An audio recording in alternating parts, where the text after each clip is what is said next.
Welcome, everybody, from the London campus. It's weird to say this because for the past 2 hours, we've been learning by doing, a saying that really comes to fruition here at Hult. And we've been struggling with setting up the equipment, and luckily we've had support from so many amazing people to do so. But aside from the amazing equipment, we have an amazing guest here. Welcome, Tom. Thank you so much. Thank you for having me. We thought Tom would be the amazing first guest for this first episode here in London. A great introduction to the Hult DNA, we call it.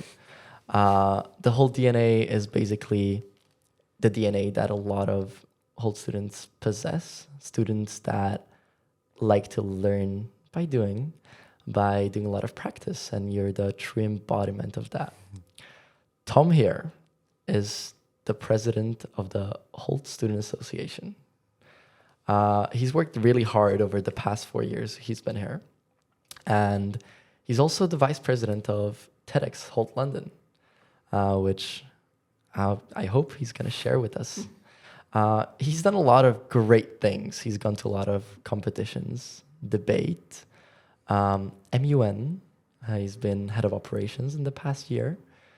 Tom, can you give us a brief introduction about yourself? Peter, you're flattering me so much.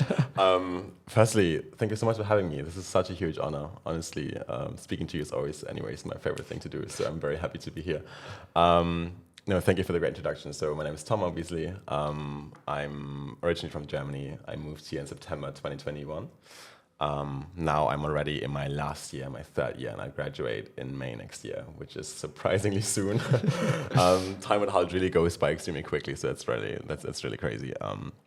As I said, I come from Germany. Before actually studying here, I used to be, fun fact, a professional Latin American dancer for almost 9 years. Yeah, many people don't know that here, which is crazy, because at home everyone knows me as Tom the dancer. But that was basically my past, and I think that made me the person I am today for sure.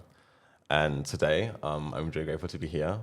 Right now, I would say I'm in a stage of my life where I'm trying to figure out what to do after studies. I think that many people can relate to that. I'm basically jumping right into it. But, Hult is an amazing, amazing opportunity. It's an amazing community. But kind of growing out of this and looking for what to do afterwards is a bit of an intimidating process sometimes, I think.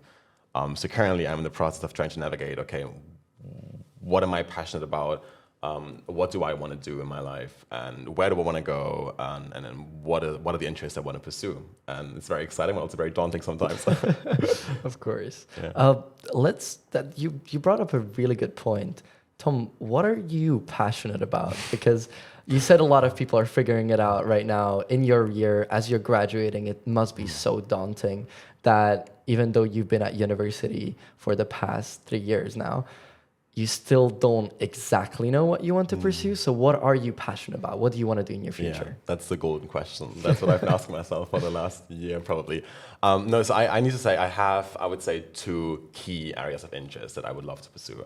The first one has always been from the get-go, ever since I can remember, basically, has been fashion management and luxury management in that direction. So that's just an industry that I've always found very fascinating. Maybe it's a bit romanticized, I believe. Maybe that's also why I came up with this belief. But overall, it's an interest that I would love to pursue in the future. But for now, the key interest that I've started to develop over the last year is definitely more towards emerging technology. So I think right now, what super interests me is artificial intelligence, the metaverse, augmented reality, virtual reality, and potentially also how brands, maybe even luxury brands and fashion brands, can leverage this kind of technology to foster their brand awareness, their customer experience overall. It's a topic that I might write my thesis about. So if anyone listening is looking for the topic, don't see my topic. But it's something I might actually explore further on in my thesis next year. Can I just ask, what do you think about ChatGPT at university? I know this kind of crashes with the topic, but it's a heavily debated topic here at Hult. Yeah. I think the phenomenon of ChatGPT epitomizes the impact that these emerging technologies can have. I think it's absolutely crazy when thinking back 2 years ago, I think no one of us would have thought we were going to use ChatGPT on a daily basis. And now it's become a fundamental part of every student, you know. Of course. I need to say sometimes I'm very grateful for this technology when it comes to potentially summarizing text for me when doing my research or something, right? Or just rephrasing some emails or something, you know, when I'm feeling a bit lazy sometimes. But I do feel like that there's also a bit of a jeopardy in there in the sense that I realize the more I use ChatGPT, the less I think by myself and independently. And at the end of the day, we're obviously all here to learn. So it's interesting to me to see how universities, especially in the future, are going to balance that and, you know, keep on incentivizing people to think with their own minds, and at the same time also being up to date in terms of technology and also leveraging the new technologies that we have. So yeah, let's move on to something different. So I mentioned you're the president of the Hult Student Association. Now, this is a group of, correct me if I'm wrong, 7 students? Exactly, yeah. Who've been democratically chosen by the entire student body here at Hult, I think around like April time, about the ones organizing, about the ones making decisions in different parts and like kind of having a voice for the entire student body. Now you've been elected president. I want to hear how that entire process was, because congrats, it's a big achievement to be a president of the Student Association in a university in such a competitive environment where everybody wants to kind of prove that they're the best. And there is this competitive spirit, but it's a healthy competition. I want to hear how the team building went, how you got where you are as the president of the Student Association. What were the obstacles? And bring us through the entire vision of how you wanted to serve as the president. Yeah, that's a very big and very good question. Of course, I'm deeply grateful to have this position. I know it's a very privileged position in the sense that I have the chance to work with really all movers and shakers on campus and have this incredible opportunity to speak to so many students about their perspectives and their opinion and their feedback and kind of forward that to all stakeholders at Hult. I'm very grateful for that. But of course, the whole process of getting there was, you know, it was quite strenuous sometimes. But overall, I think I made up my mind to run for president quite early on. So in the end of my second year, no, actually, I think I was mid-second year or something when I kind of made up my mind and realized, you know what, I love Hult so much. I've been here for the last 1.5, 2 years, and I found my home here. And at the same time, I still see some room for improvement, which is great. You know, there's always room for improvement. And I wanted to kind of facilitate having this constructive conversation potentially with all stakeholders on campus to see what we can do collectively to make Hult even greater. Because I think these conversations are important to have, and it's just fundamental to have these issues, especially when we implement a new curriculum and have change on campus. You know, we just need to make sure that we have a good communication with all stakeholders. And the most important ones, in my opinion, are, of course, the students, because they're the ones studying here. So I made up my mind quite early on, and then I realized I think I would like to run in a team. So at Hult, you have the chance to run in teams as well. You don't have to, but you can. And I started my networking, basically. Maybe my Model United Nations skills came in handy here. But luckily, I had the chance to now then also during my campaign work with students who were already in the Hult Student Association last year, which was, of course, absolutely great because we could already demonstrate that we basically united behind this common vision. We were already an established team during the application process. And I could learn so much from them as well, of course, because they, of course, had a way greater expertise on what the HSA is actually doing and how the workflows, at least back then, was working. So we together campaigns, and then there's also, actually, fun fact, during the campaign week, oh yeah, you were with me. So we actually, in this year spring, and we went to Harvard's World Model United Nations in Paris. Which is the best Model United Nation conference in the world. So it's super, super exciting. But of course, also very, very nerve-wracking to speak to some of the most brilliant students in the world about the most pressing political issues. But we went there together, and initially the plan was for the campaign week to be in the exact same week. So we knew, okay, we have to have an emergency meeting. We have to replan all of this. It has to be all online. Normally it's all more in person, right? Let's shift everything online. Turns out we planned everything online, and then they made the decision to extend the application deadline. So we actually had the campaign a week later. And in the same week, a second candidate who I admire a lot and respect a lot, a really great candidate, also decided to run for president. So obviously the pressure increased and the competitiveness kind of increased. Yeah, but long story short, I think teamwork was absolutely key in this. It was great to have already found people who know how Hult works, how the HSA works, to kind of unite behind this idea of having a bit of a more constructive conversation. Because I think that is what we've all wanted from the beginning, to just be a constructive voice, to build community, but even more importantly, to also forward the feedback that we collect from everyone to the deanery. And thank God everything worked out. And now I'm really grateful to be in this position and work with this great team. Yeah.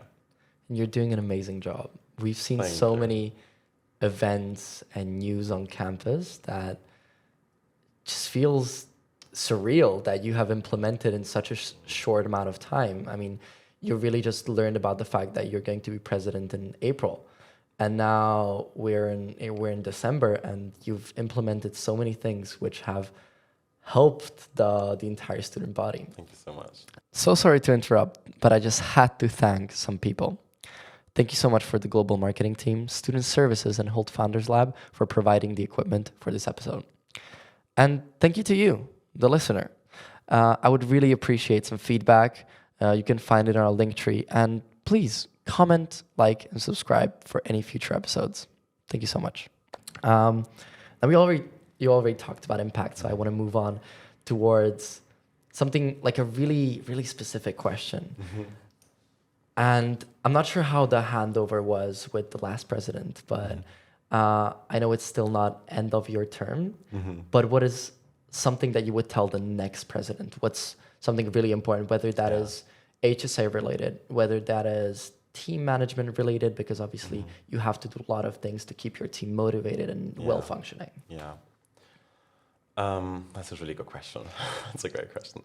Also, time goes by so quickly. It's already almost, the second semester is almost over of my term. So yeah, it's a good question to think of. So I think, of course, being aware of the workload that is ahead of you. You cannot be president if you just choose to do it for the sake of it or something. Like this is a position which requires you to be passionate about Hult and to also be happy to devote your time to this institution. I think a piece of advice that I would give to the next president would be, it's amazing to keep on having your innovative ideas of how to improve Hult. Think out of the box. That is something that I initially had great ideas, but then of course we had to realign a bit and see, okay, what is actually within the realm of possibilities, But regardless of what the constraints are, bring these ideas to the table. Just speak about it. Just bring it forward. You might never know what they actually implement eventually.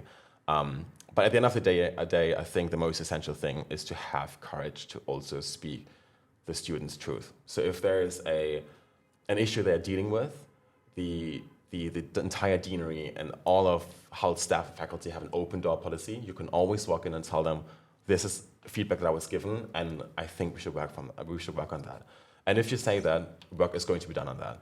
And that is something at first, it might be a bit of an imposter syndrome when you think, oh God, all these people who obviously, they know way more and way better what's going on, and they've worked at Hult for years. I've just been here for a month now, and I'm walking in here and telling them what I think we should change. No, in fact, we are learning by doing. This is encouraged. You should walk up there and just tell them what you think from a student perspective, what should be changed. And eventually, if they agree with you, you will see this change also implemented. And yeah, so have courage to think out of the box and have courage to have these constructive and also sometimes difficult conversations. That's great. Regarding time management, so you're doing already so much on campus. How do you manage to balance your personal life with your professional? Do you have any specific methods about how you're doing it? And that brings me to my other question.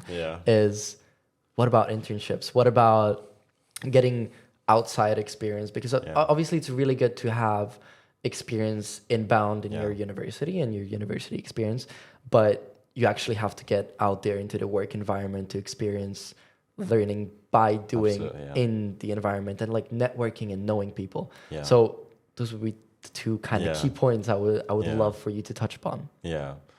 Again, excellent question. So to be quite honest with you, when it comes to separation of personal and professional life, right now, I feel like most of my personal life is also on campus. It just comes naturally if you spend so much time on campus with your friends who also are so very committed. We have so many brilliant students who work so hard for the school and for their own businesses and projects, and kind of this passion also unites you in terms of personal relationships, I would say. So I think my key actually is, for me, it's key to have good sleep, I would say, like be rested sometimes. But apart from that, just walk through life with a smile on your face, regardless of what's happening, I think, just enjoy also sometimes the struggle of it, I think, see the positive in everything. And when it comes to your second question about professional life, so first up, apart from internships, you of course, what from my perspective is something great, you have the chance to also potentially work part-time next to your studies, if you study in London, of course, with your visa. So that's something that is always possible to you. I'm currently working part-time, so also if you just need to make a living somehow in London, that's obviously very good. But internships, it's a really good point. So I have completed an internship last summer at Bloomberg, which was really, really exciting. And getting there, I actually also got some support from Hult myself. So we have career fairs on a regular basis on campus, and our Bloomberg was invited there. And that was, I think, 2 years ago, so far before I even started to apply for anything. And I got in touch with some of the recruiters who were looking for German speakers. And so it's always been in the back of my head, knowing that this is a company that I really admire and that I think is absolutely impactful in their everyday work and their philanthropic the efforts overall and having a positive impact on human, on our society overall is just great. So I knew that I was in a company that I found very interesting. I kind of lost touch with it, and in my first year I actually applied for a different internship for L'Oreal, which I didn't get. Which is fine, learning by doing. Honestly, in hindsight, I know why I didn't get it, because my application wasn't really good, to be honest, because I didn't know what I was doing. But for Bloomberg, once I started applying, which was in January this year, actually, so I applied quite late, to be honest, I got in touch with the recruiter again that I met on campus, actually, and asked for some tips. And then you go through different interviews, of course, assessment centers, possibly some cognitive tests, and that luckily worked out. Yeah. So you had a lot of support from Hult, I assume. Did you ever take advantage of the careers team? Yeah. Did they help you? Because you mentioned like your first application to L'Oreal wasn't necessarily amazing, and hence you didn't get it. And that's completely fine, because again, you learn by doing, and you learn from your failures, because then you realized you probably wasn't the best position for you. Probably maybe you weren't even ready for it. How did they kind of help you getting that position at Bloomberg? And what improvements can you see from your application from your first year? Good question. So the careers team is brilliant. I think all of them, they know exactly what they're doing. So regardless of what you're interested in, they will be able to provide the resources for you. I probably should have talked to the careers team before applying to L'Oreal. Maybe the outcome would have been different, but I didn't. So I didn't get the internship. On hindsight, I know that's because I basically ignored any CV guidelines that we were given, any kind of interview frameworks that you might use, to be successful. I haven't used anything. I just spoke from the top of my head and thought that was going to be enough, but it wasn't. For Bloomberg, I changed that. So I actually had a meeting with my careers team and asked them, this is something I find very interesting. Could you maybe provide me with any tips or anything in terms of how to approach this interview, how to approach the entire application process? I was familiarized again with one of the frameworks, which is called STAR, which is basically a situation, task, action, result. So it's a way of you to kind of structure the accomplishments and the actions you've taken during your different positions and professional experience in the interview to make it more tangible, basically, and more structured. And that is something that many recruiters are actively looking for, and that I just also wasn't aware of, to be honest, before applying. So these kinds of resources are very useful, because I know for a fact that many recruiters are specifically looking for these kinds of facts and these kinds of structures and like frameworks. And if you don't know how to apply them, you obviously will not be able to succeed. So, of course. And I assume your way of public speaking and being involved in, for example, TEDx, Model United Nations, and everything like that. You're a great public speaker, Tom. Oh, thank you. You too, Peter. I've seen you on stage at TEDx doing interviews with various people, various professionals in really high positions, and you've done an amazing job. So I assume that's something that might have contributed to your success in getting the Bloomberg internship. Would you say it did? For sure it did, I think, yeah.